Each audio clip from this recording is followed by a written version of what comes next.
மேல்நிலை பள்ளியிலே 12வது வகுப்பு வரை படிக்கின்ற மாணவ மாணவிகளை எடுத்துக்கொண்டால் அதிர்ந்து விடுவீர்கள்.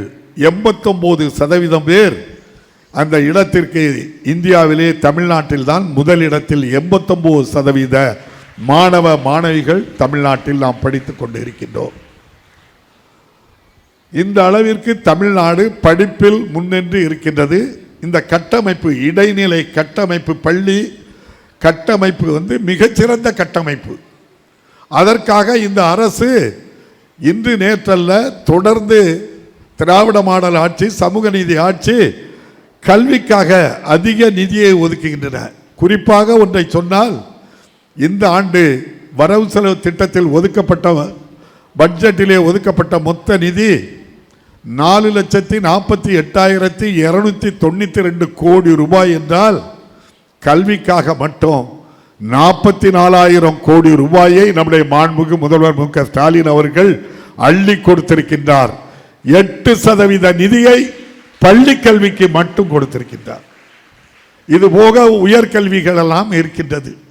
ஆக எந்த அளவிற்கு நிதியை நாம் கொடுத்திருக்கின்றோம், கொடுத்து கொண்டு இருக்கின்றோம்.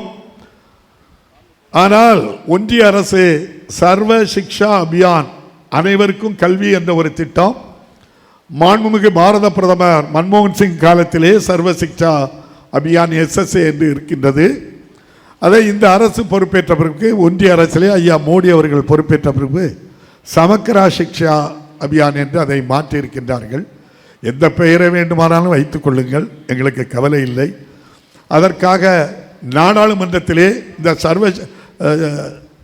இந்த அபியான் இப்போ இந்த பெயர் மாற்றத்தோடு 2018 நாடாளுமன்றத்திலே அதற்கான நிதியும் ஒதுக்கப்பட்டு விட்டு, அதற்கு பின்னால் 2020 நேஷனல் எஜுகேஷன் பாலிசி என்று புதிய கல்விக் கொள்கை ஒன்றை கொண்டு வந்து, இதில் நீ கையெழுத்திட்டால்தான் உனக்கு அந்த நிதியை தருவேன் என்பது அது நியாயமா என்பதை பத்திரிகைகள், ஊடகங்கள் தான் நம்முடைய நாடாளுமன்றத்தில் இருக்கின்ற, ஆட்சியில் இருக்கின்றவர்களுக்கு தெரியும்படி நீங்கள் தான் கேட்க வேண்டும். இது நியாயமா? நாங்கள் புதிய கல்விக் கொள்கையை, எந்த அரசு எந்த கல்விக் கொள்கையை கொண்டு வந்தாலும் அதை எதிர்ப்பது நோக்கமல்ல. இன்றைய ஒன்றிய அரசு 1 முதல் 14 வயது வரை கட்டாய கல்வி என்று சொல்கின்றார்கள். ஐயா மோடி கொண்டு வந்த காரணத்தினால் இதை நாங்கள் ஏற்றுக்கொள்ள மாட்டோம். நம்ம சொல்லலையே, அப்படி சொல்கிறோமா? நம்ம சொல்லலை. எதை ஏற்றுக்கொள்ளவில்லை என்று இருக்கின்றது. புதிய கல்விக் கொள்கையிலே 3, 5, 8, 9, 11, 12 தேர்வு வைங்க, தப்பில்லை. 5வது வகுப்பில் தேர்ச்சி பெறவில்லை என்றால் உன் தந்தையார் தொழிலுக்கு நீ சென்று விட வேண்டும் என்று மறைந்த ராஜாஜி அவர்கள் கொண்டு வந்த குலக்கல்வி திட்டத்தை கொண்டு வருவதை தான் தமிழக முதல்வர் மு க ஸ்டாலின் அவர்கள் எதிர்க்கின்றார்கள். ஒரு சாமானிய பின்னணியில் இருந்து வந்தவரை 5வது வகுப்பில் தேர்ச்சி பெறவில்லை என்றால் மீண்டும் படிக்க வைத்து, தேர்ச்சி பெற வைத்து அழைத்து செல்ல வேண்டும் அவர்களை நம்மோடு. அதுதானே ஆசிரியருடைய கடமை, அதுதானே ஒரு அரசனுடைய கடமை. உன் தந்தை செருப்பு தைக்கிறான், 5இல் ஃபெயில் ஆகிவிட்டாய், அங்கே போ.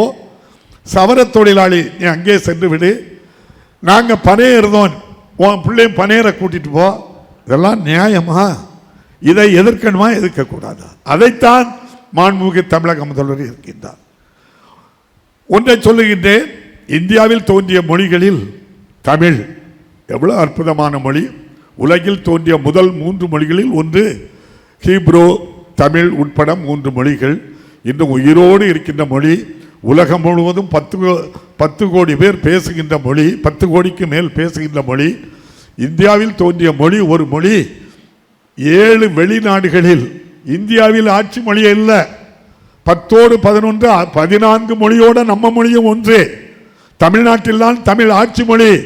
ஆனால் வெளிநாடுகளில், இலங்கையில் ஆட்சி மொழி, சிங்கப்பூரில் ஆட்சி மொழி, மலேசியாவில் ஆட்சி மொழி, வட அமெரிக்காவில், கனடாவில் ஆட்சி மொழி. உலகம் முழுவதும் 7 இடங்களில் இந்தியாவில் தோன்றிய ஒரு மொழி ஆட்சி மொழியாக இருக்கிறது என்றால் அது தமிழ் ஒன்றுதான். செல்வராஜ் கூட ஒரு புள்ளி விவரத்தை சொன்னார். தமிழ்நாட்டை சேர்ந்தவர்கள் படிப்பதில் 90%, பிற மாநிலங்களை சேர்ந்தவர்கள் 10% என்று சொன்னார்கள். ஆகவே ஒரு நாட்டில் கல்வியினுடைய தரம் எங்கு நன்றாக இருக்கின்றது, எந்த மொழி நன்றாக இருக்கின்றது, ஆகவே இந்த மொழிகளையும் இந்த கல்வி தரத்தையும் எடுத்துக்கொண்டு செல்வதுதான் ஒரு ஜனநாயக மாண்பு. அதை விட்டுவிட்டு எனக்கு தெரிந்த அளவு இந்தியாவில் உள்ள உலகம் முழுவதும் சமஸ்கிருதம் பேசுகின்றவர்கள் 20,000 முதல் 25,000 பேர் இருப்பார்கள் மொத்தமே. அந்த மொழியை கட்டாயம் படிக்க வேண்டும் என்றால் நியாயமா என்றுதான் நான் கேட்கிறேன். 20,000 பேர் பேசுகின்ற மொழி இந்தியா முழுவதும் 140 கோடி மக்கள் தொகையில் 20,000 பேர் பேசுகின்ற ஒரு மொழியை கட்டாயமாக்கு என்று சொல்ல வேண்டுமா? உலகம் முழுவதும் 7 நாடுகளில் ஆட்சி மொழியாக இருக்கின்ற தமிழை அடுத்த மொழியாக படிக்க வேண்டும் என்று சொல்வார். எது நியாயம் என்று நீங்களே சொல்லுங்க. இதைத்தான் நம்முடைய முதல்வர் அவர்கள் சமஸ்கிருதம் தேவையில்லை என்று சொல்கின்றார்கள். பாதகம் செய்பவரை கண்டால் நாம் பயங்கொள்ளலாகாது பாப்பா, மோதி மிதித்து விடு பாப்பா, அவர் முகத்தில் உமிழ்ந்து விடு பாப்பா. அண்மை செய்திகளை உடனுக்குடன் தெரிந்து கொள்ள இணைந்திருங்கள் இயம்நாடு தொலைக்காட்சியுடன்.